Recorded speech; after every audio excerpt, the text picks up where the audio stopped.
Welcome to Beyond the Brink, a podcast where we share inspiring stories of how to go beyond with your host, Marianne Brink. Shaldon Fitzgerald is a transformational therapist, or as I call him, a spiritual awakening coach. He has a background in hypnosis and hypnotherapy, but applies a whole new thinking and approach to the transformational journey. He has had his fair share of disappointments and sadness, but has found the love of his life and is happily engaged. Listen to how I speak to this incredible coach of mine.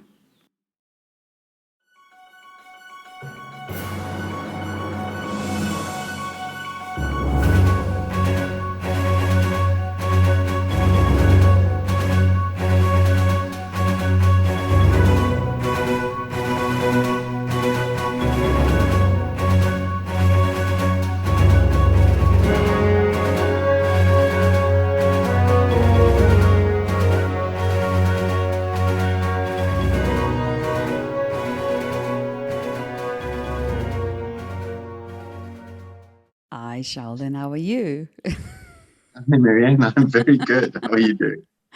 Good. And we're saying a fake hello now because I just did a session with you, all meditated and zen and And how are you feeling now then? I'm very, very calm and peaceful. Let's see. Yeah. Good. I was wondering now when it was taking like 5 minutes longer, I thought, did Sheldon now do a little bit of a meditation in between our session just to be his full best state in this interview? No, Shaldon had technological challenges. Ah, real life came in the process. So, Sheldon, normally I'm the one on the other side with you asking me how I'm doing and asking me all these questions about my life. And now you are on the other side. Are you nervous? Oh, very. So, Sheldon, I think the first question, right, that I have that now I think I have a better idea of what that is. But I think when I tell people I have a spiritual coach or spiritual awakening coach, they go, what's that? So I think that would be a good start for you to try and explain what it is that you do, Sheldon. All right. Okay. So the way to think about it is that in terms of most therapy that you get out there in the world, what people try to do is they try to work with issues and they try to help people to reprogram themselves in order to combat bad habits or emotional issues or whatever trouble's coming up in life. What I try to do is to deprogram people. So the work that I do focuses instead on trying to strip away the layers that have been added to us as we've gone through life in order for us to get back to our original self. So the fundamental underlying belief system that I work with is the fact that on the day that you were born whole and complete. And that little person is the person who is supposed to be living the life that you're living right now. But unfortunately, because of our upbringing and our education and our socialization, we've been squashed and compressed and forced to fit into an artificial version of who we are. And that causes a lot of internal strain and a lot of internal struggle. So most of the people that I work with come to me with high levels of anxiety because of that pressure cookered experience of their own reality. And all I try to do is set them free again. If that makes sense. It does to me because I walk the journey with you. So for me, it makes complete sense. It definitely helped me a lot. I think you know that. So it definitely assisted me. And would you say that the biggest tool you use is obviously meditation in setting them free, as you call it? No, I wouldn't actually. I would say that's the con that I use in order to help people go through the process. Now I know. The biggest, and now you know. The biggest tool is actually your soul, your spirit. It's really just helping people to reconnect with that part of themselves and then let that do all the work. So we use meditation as a tool to to find that connection and then to build it. But it's not meditation as used by people in mindfulness, where you're using it to kind of like control the mind. What we're actually doing is we're using meditation in a way to set you free from your mind and to live from that kind of deeper connected space. So yeah, the biggest trick to what I do is that I really do believe that you have a soul, that you have a spirit, and that it's trying to find its way out. Yeah, no, you definitely practice what you preach. I can say that. And then I was wondering, so this obviously is more of a personal question, Shaldon, but I think it will lead us to some of the other questions and things that we will discuss further in the interview. But what would you say in your life? Because I think when people come and see you, it's normally because they're facing challenges, or they have faced so many challenges that they're almost probably at a point of they don't know what to do anymore. They don't know how to handle it. And I kept wondering, when I was now thinking about the interview, I thought, what was Shaldon's greatest challenge in his life? What would you say was your greatest challenge you ever had to face? Overcoming my own self-sabotage. So having said that, I have been through a lot of health challenges. I had heart failure a couple of years ago. So my heart function dropped to like 15%. Wow. I had 2 divorces, so not a fabulous thing for a therapist to admit to. Wow. So I've had all of those kind of very human things, and then on top of that, like normal life challenges, financial struggles, family issues. But what I found at the end was that the thing that kept me going around in circles and kind of coming back to the same place over and over again and having to live life on repeat, the thing that was causing that was me. And trying to, or recognizing that, and then recognizing that I'd already tried to beat me. I'd already tried to resolve that issue and I couldn't. So having to give up on trying to fix myself and instead learning how to find that connection to spirit and then surrender to it, that was the most difficult thing I ever had to learn to do. Would you say it's a sense of almost like forgiving yourself or not being so hard on yourself? Would that all kind of be intertwined in that whole journey? Yeah, it's ultimately, I think, learning to love yourself. So human beings, in my experience, are wonderfully beautiful creatures. There are so many things that we're willing to do for other people that we would never do for ourselves. Yeah. And I think the hardest thing that people in general have to learn to do is to be kind to themselves. So if I was to say that the spiritual journey came down to one thing, it would be coming down to learning to love yourself. Yeah. I agree with you. Yeah. And would you say you learned that now by this time? No, not even close. I'm learning. I come to you for coaching, Shaldon. I thought you had all the answers. I don't think, hopefully somebody somewhere has all the answers, but for myself, my experience is just kind of like you find a path and then you share it with the people around you. And so all I'm really doing is sharing the path that I'm walking now with as many people as I can. And what do you find are normally the would I say, kind of criticism towards what you do, or maybe questions of people not understanding what it is that you do? Do you get some sort of questions like that? Like, what is that now? Like, do I need to like call up some sort of spirit, or do you get anybody kind of not truly understanding what it is that you offer, that the journey? No, not at all. Wow. And you know what? That's a weird thing, because you imagine, like you think, like I work with people who run the gambit. So from like actors and actresses to like top CEOs, to people who run their own business, to psychologists, like people across the board. And what is amazing about it is that, firstly, it takes a certain kind of person to contact me anyway, which means that there are a lot of people who aren't going to even be messaging me or even asking about the work.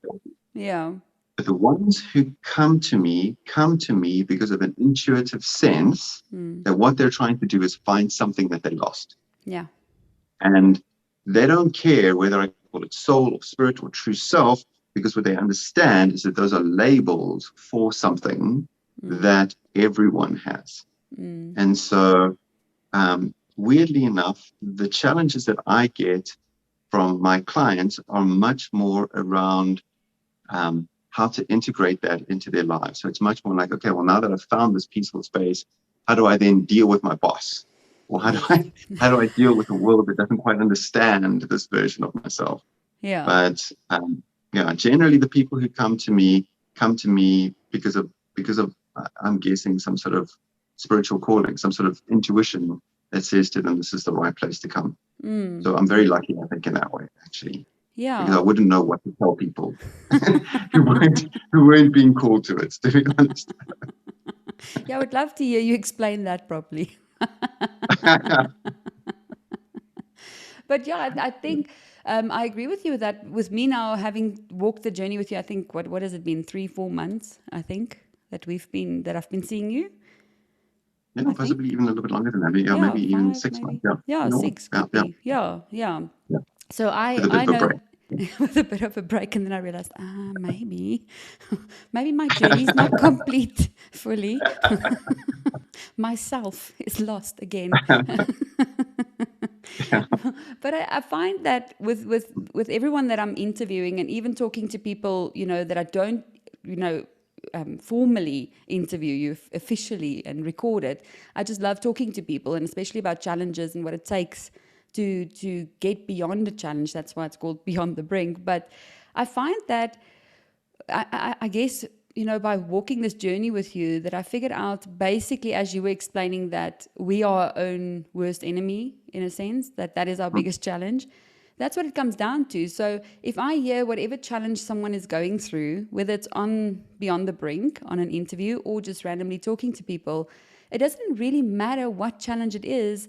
For me, it also feels like get out of your own way, and then the challenge would become easier, isn't it? Is that how you find it too? Yeah. No, it's 100% that. And I mean, so in the path, so in the journey that I work on, there are basically 4 levels. And the first one is the awakening experience, which is kind of the introduction to your soul, or to your true self. It's a meet and greet. So you get to kind of connect with that version of yourself. You get to remember that who you are, but you also get to realize that you never really went too far away. Even though you might have been clouded, that you were always there underneath all of it. So once you make that connection, then there is the first level, which we talk about in terms of like self-realization, which is where people get to an experience where they drop the internal critic. So they're stopping that negative internal dialogue that creates a lot of our emotional pain. And then the reactive behavior that comes from carrying that pain through our life. And then the step beyond that into self-actualization, which is changing your relationship with the world. So in the journey to self-realization, what you're doing ultimately is that you're letting go of self-judgment, so that you can stop trying to fix yourself and start trying to be yourself. And then on the journey towards self-actualization, what you're doing is you're letting go of your judgment of the world that you live in. So the people around you, the world as it is, and you start to recognize that the lens that you've been viewing the world with has been skewed by that same upbringing that created all of that negative internal thinking.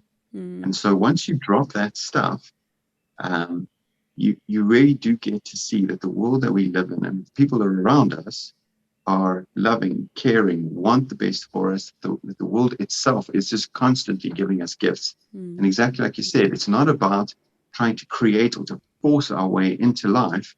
It's about learning how to open up and accept, to receive what it is that life is trying to give us all of the time. But I think the most difficult thing that we struggle to kind of actually get from life is advice. Like when we're being told that this is the wrong relationship or the wrong job or we want to ignore that. Like as much as possible, we want to go, no, but if I just work harder, if I just push harder, I'll somehow make this work. instead of starting to realize that, sometimes the world is telling you to take care of yourself, and if you're in the wrong job or in the wrong space, that sometimes the most caring thing that you can do for yourself is to let go. Yeah. And then just see where life takes you, And that's again what I hear in what you're explaining now is another observation I had with everybody I interviewed as well with their challenges. For me, there's a great theme of fear. So it's like you saying letting go, and that's the thing. I think a big thing to let go of is fear in a way as well. Wouldn't you agree? Like fear of failure, fear of not being enough, fear of whatever that might be. Yeah. Well, yeah. So those are the internal fears. So the fear of failure, or not feeling like you're enough, or a lot of people this sense that they're like the imposter syndrome. Like if I let my mask down, people will see just how little I know, or just how how vulnerable I am. So it's that fear of being seen, and then on the other side, it's this fear that we've been taught, because we've been taught that the world is a hostile environment. And we lose sight of the fact that actually we are gifted so many things by nature, by the people around us. I mean, if you just look at just natural human kindness, like we do live in a very, very supportive environment if we can open up to it. Yeah. And accept it. Yeah. So if you had... Yeah. No, I was just saying, I was watching. So as I was going through this process myself, I was watching a stand-up comedian who does puppets. So it was a Netflix special, and he was introducing a new puppet. So obviously he's introducing this to his fans, to people who know his work and who are there to be entertained. But what was amazing, was absolutely palpable, was when he was telling everybody that he was introducing this new puppet, and you could see that there was a bit of vulnerability for him in like presenting this new character and whether people would like it or not. And he's doing it in this Netflix special. Yes. You could see his vulnerability, but you could also feel how much the audience just wanted to see him succeed. Like they wanted it to be funny. They wanted him to do well. Yeah. So yeah. Yeah. It's Jeff Dunham you're talking about, hey? I've been so subtle. I think if you say this guy with a puppet, like, I think it's him. I think you're right there that people want to see others succeed, and I think it's because we relate in a human way probably to other people, there's that something, call it soul or spirit, or that connects, between human beings. And I think that's why, empathy and compassion and all of those things are actually quite alive in our human existence if we just look for those things and look for those in people, And I think when people lose their way or start, falling into habits of anxiety and fear and kind of feel like they lose themselves, I think that's why it's so important to do this journey with you, just to kind of get back to the basics again and center yourself, And a thing that you said is kind of the key thing that I look for in my clients, which is anxiety. So one of the things that comes up over and over again with almost everyone who comes to see me is high levels of anxiety. I mean, I have some clients who have such high levels of anxiety that they can't even come to see me. Like they can't leave their house because of the level of anxiety. I've had clients who have rolling panic attacks. They can go on for days at a time. So for me, when I find a client who is sitting in that experience with high levels of anxiety, it's a sign to me that your soul is looking for a way out.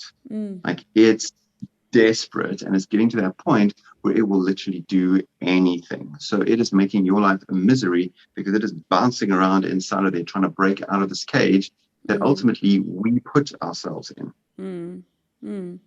Yeah, I agree with you. And what would you say I mean, yes, we say we are our own worst enemies, but if you had to look at, apart from anxiety and those kind of things, are there kind of a specific characteristic or behavior that specifically kind of is the challenge for human beings on this journey of trying to find themselves or facing obstacles and challenges?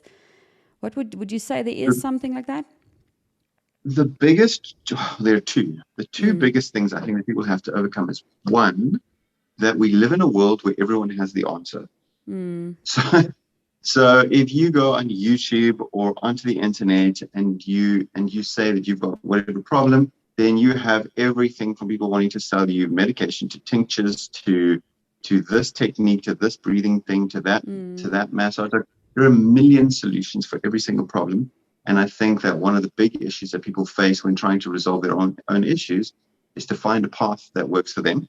And so that is a difficult thing in a world full of so many options. And then the second one is we know too much. So I really personally only work with high achievers. Like I don't think I've got a single client who isn't an A-type personality. So most of my clients are incredibly successful in life. And one of the issues that I think that they end up struggling with, and one of the reasons why I think they get to that point of those high levels of anxiety and that incredible pressure is because they just don't give up. Yeah. So, as the anxiety increases, as the pressure starts kind of increasing, they don't go, oh, I need to look for help. They just dig down deeper. They just push harder. They just work more. They just do more until eventually they get to that point where they're absolutely physically burnt out, and only then will they look for help. So I think a lot of people wait a little bit too long to look for the help.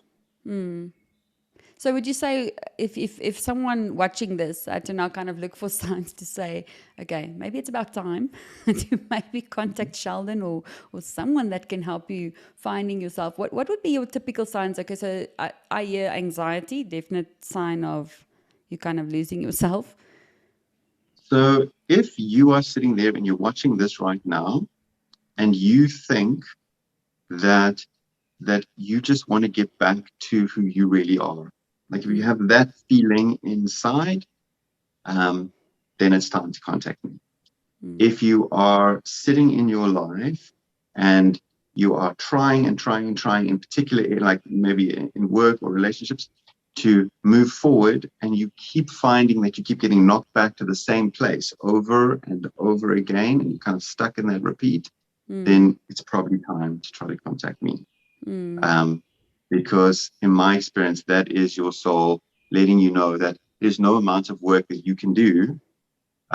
It's time to surrender. It's time to let go. It's time to kind of return back home, back to yourself, so that you can live that soul-centered life. Yeah. And I think that is, coming from someone who's now seen you for quite a few months, I think that was what was quite refreshing for me, because, with my life coaching background, it's kind of goal orientated and driven. So someone, and even though I loved working with emotions and those kind of struggles as well, when they stuck emotionally and those kind of things, for me, it was almost a sense of you have to kind of get to an outcome. So this is what you want. So even if it's happiness or peace or, and to go to you then, and it was this let go, just like give up on your attachment to things and let go and surrender. For me, it was like a whole mind shift almost of like, okay, so I don't need to do anything. Like, tell me what to do. I can do that. Tell me step 1, 2, 3. I'll tick it. I'm an achiever. I can do it. And then you just like, so that was refreshing for me to realize that actually it's totally opposite. Even though life coaching is so effective and it worked for so many people, and I still believe in it quite a lot in the methods and the techniques, but that was refreshing for me of going, okay, well, it's quite effortless. It's actually, the whole journey is of letting go, of doing less, of being less driven so much. Am I correct in saying that? Or was I doing the journey wrong? No, it's exactly right. But I just want to ask you then, so now that you've been doing less, Yes. how has it been feeling and what's happened in your life? Yeah, see how he's turning it back to me again. I just did my session.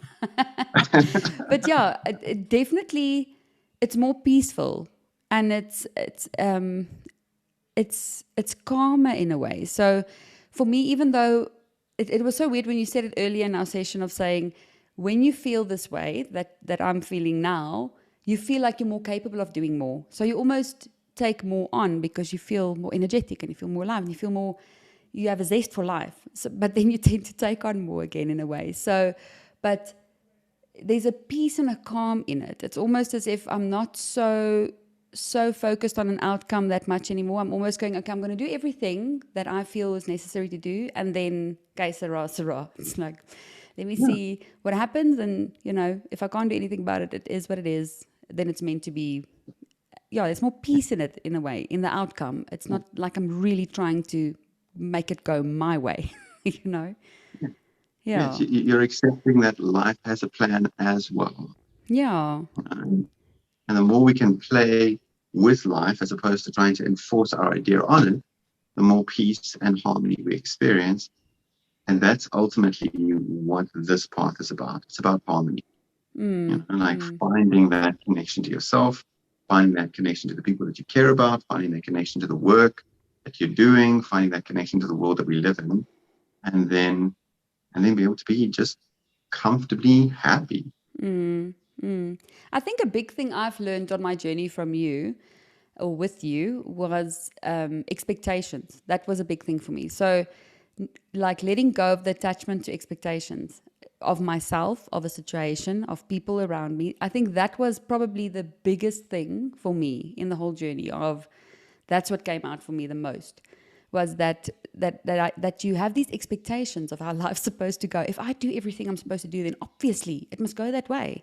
And then taking that feedback and going, so I could do it better, So for me, I always felt like, okay, well, it's in my hands. I can control it. I need to do something about it then. And for me, and even with people, even though I love people so much and I see myself as kind, we've worked on that, how important kindness is to me. But then I would also expect other people, for instance, to be kind. And if they're not, it upsets me. And I go, but how can you not be kind? Kindness is expected, So other people's behaviors, my own behavior, situations in life, I had these expectations which I thought I didn't have expectations.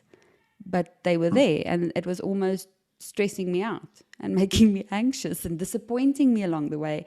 And I've realized letting go of those expectations in the way with your methods and the meditation and those kind of things that we've been doing along the journey, that's what made me more at peace in a way.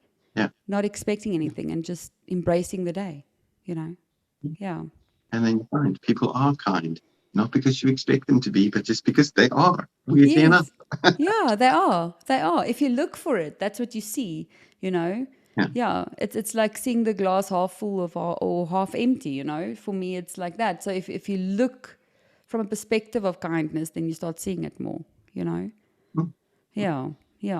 There's a beautiful line in a movie which said something about looking at the world with soft eyes. Yeah. And I thought that is a very nice thing to take on. Like, look at the world with soft eyes. Yeah, I like that. Yeah. Sure.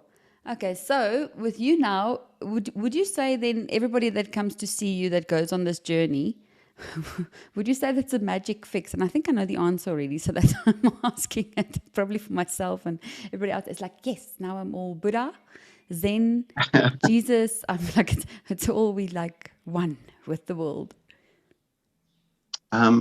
What I can say is that it has been the most effective process that I've ever been on.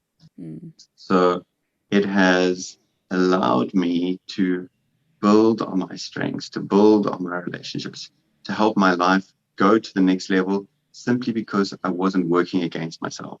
The further down the road I get, the more I experience obstacles seem to just dissolve away. Yeah. But that is a mix between, having less expectations and allowing life to lead you. And so not trying to force my idea on how life should be onto everyone and everything. So in my case, it has given me what I was looking for. And I think it's done that for a lot of my clients. But it is not a magic bullet. It's not something you come to the first session and life is just magically all of a sudden perfect, because life is still life exactly the way it was. It's you that just feels a little more cushioned, a little more held, a little more stable, a little more happy in yourself. And that just allows us to deal with everything else at such a much higher level. And now with you being on this journey and probably being at a better state as you've been before, what do you still find is your challenge that you have to deal with, whether it's a characteristic or behavior or something that you still find challenging? Um, so what seems to happen is that you start off, you create this internal harmony, and then that harmony kind of like expands out into the world around you. And so for me at the moment, like I have a lot of natural internal harmony, and kind of the things that are very close to me seem to be falling into place more and more. But one of the things that is still difficult, I suppose, for me to deal with is that I do have a fair amount of desire to see the people around me happy.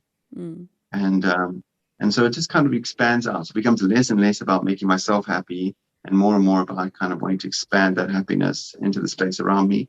So if I still had an attachment, if I still had a thing that I was working through, it would be that, like my idea of what other people's happiness should be, perhaps still needs a little bit of work. Yeah. Would you say you're impatient with that, Sheldon?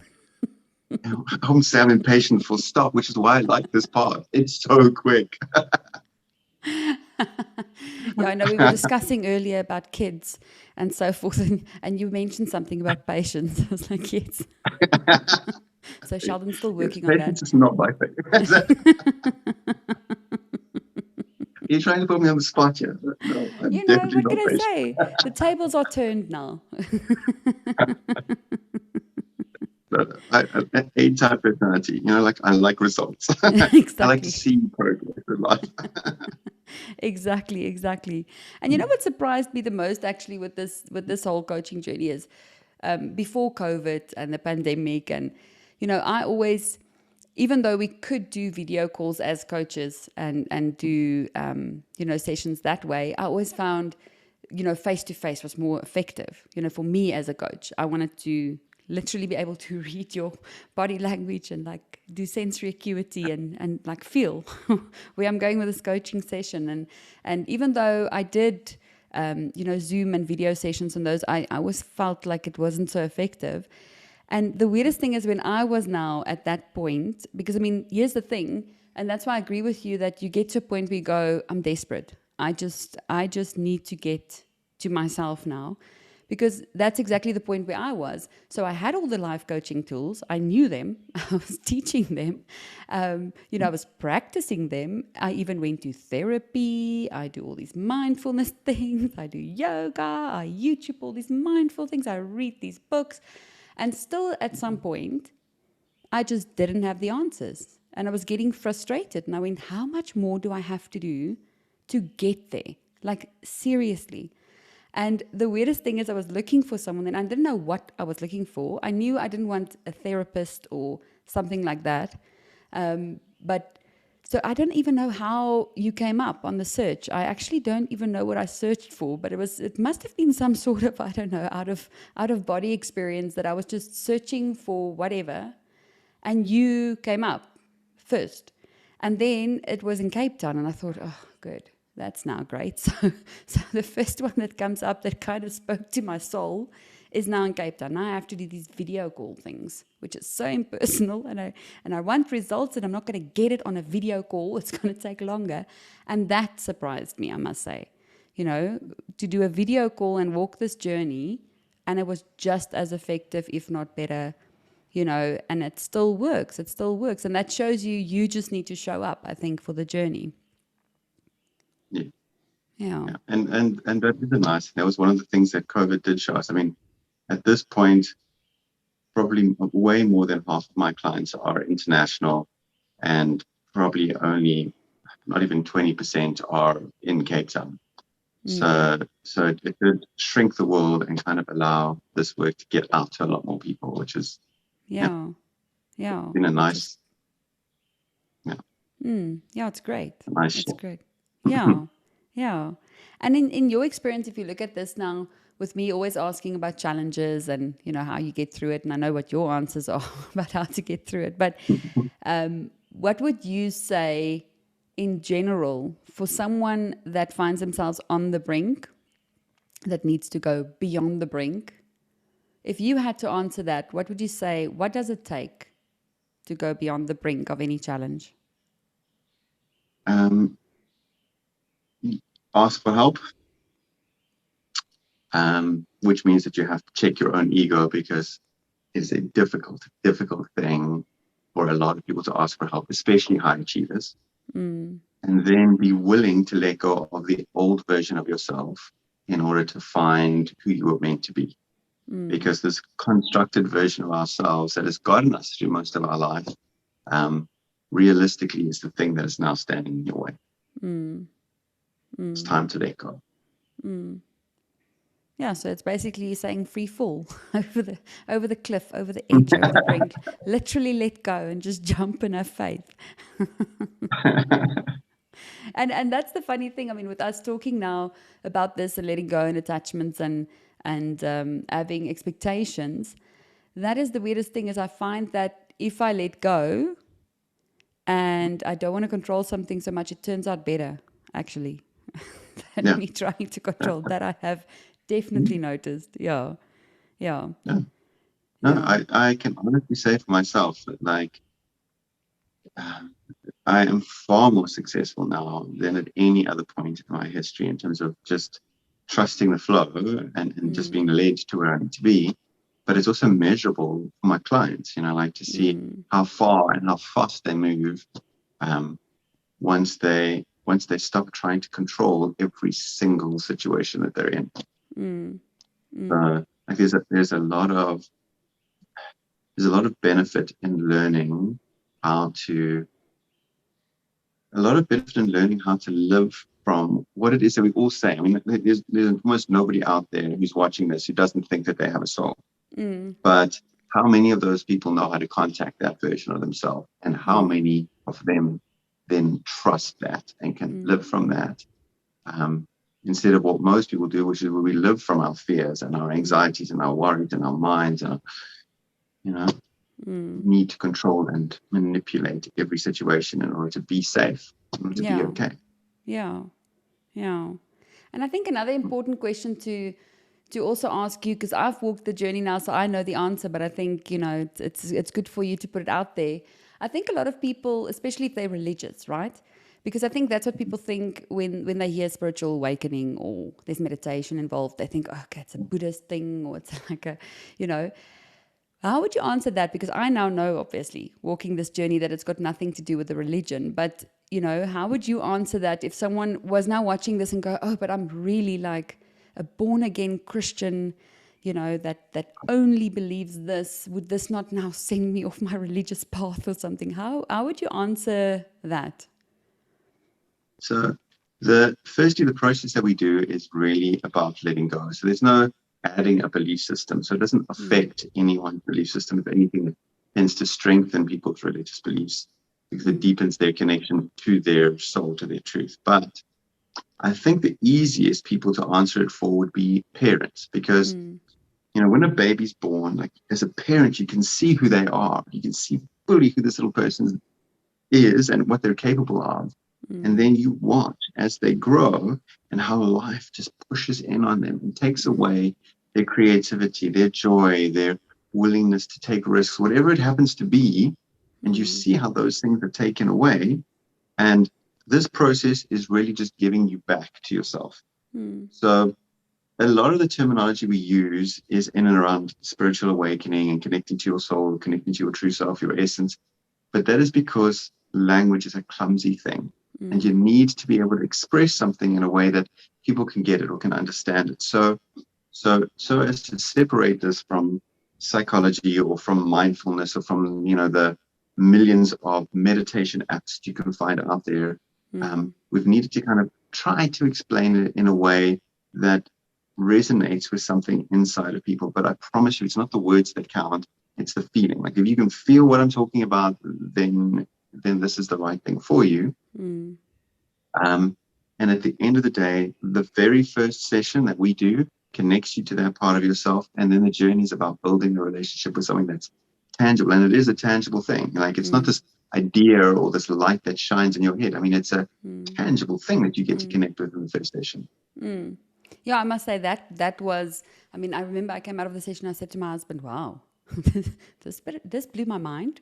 Because, I mean, I've been to therapy and like marriage counseling and, you name it. I've been trying stuff, for my own interest also, and to go, okay, what works, what doesn't work, steal some techniques here and there, but normally the first session is like a get to know them and like ask you all these things about your history and, what made you feel like this and, all of those things. And your session for me was so effective, the first session already, where I was like, you didn't say much, you didn't ask much, you let me experience it for myself. And that I liked, because you didn't put a lot of like, it's very easy to put fancy words in and like, tell someone all these nice things, that they can believe or be manipulated into or hypnotized into, or, but for me, it was an experience where I was sold, because I was like, you didn't say much, I didn't say, it was an experience where I went, this is real. This is true. I could feel it. So, it's almost where you just tune into your true self or your gut or whatever you may call it, Holy Spirit, if you believe in that. But for me, it was an experience. And I went, I want to do this journey, because for me, almost it was like a glimpse into the childhood little girl, Mary Ann, of who I was and remembering who that was. In a weird way, without words, without saying anything, in that moment of the experience of connecting to the aliveness in your soul, it was as if I kind of reconnected to her again. The dreams she had, the excitement for life, the joy. Yeah, so I would say if anybody wants to try this out, at least the first session would convince you. You don't even need words. It's just try it out. Yeah. Yeah. And you did the word you were sold, but if you go soul as in spirit, and you go you were sold in the first session, then that's what it's about. You played with words there. No, I was sold. It's going to be your thing. When I post your video, I'm going to say "Get Sold" by Shaldon. Very good. You've got your slogan now. And Shaldon, as we are getting to the end of this interview now, because I know you've got many celebrities and people waiting to go on a next journey with you, is there anything else that you would want to add to this, that you would want to say that I didn't ask or that we didn't get to? No, I'd like to say thank you very much. It was a wonderful interview, and it was nice to get to chat to you. And I would just like to say to anybody who feels pulled in this direction, don't wait. Like if you're feeling it and you're feeling it now, reach out now. This is the right time. Yeah, I agree. I do. Thank you so much for giving me free time, Shaldon. I'm not paying for this hour. So thank you so much for talking to me. And I am so excited to share this with other people because I really benefited from it. So yeah, definitely a referral from your side, who walked the journey. So thank you so much. It really helped me a lot. And I hope that there will be people that reach out to you because it's so worth it. It really is. Wonderful. And yeah, thank you. And thank you for your time. Thanks, Shaldon. Bye. Bye.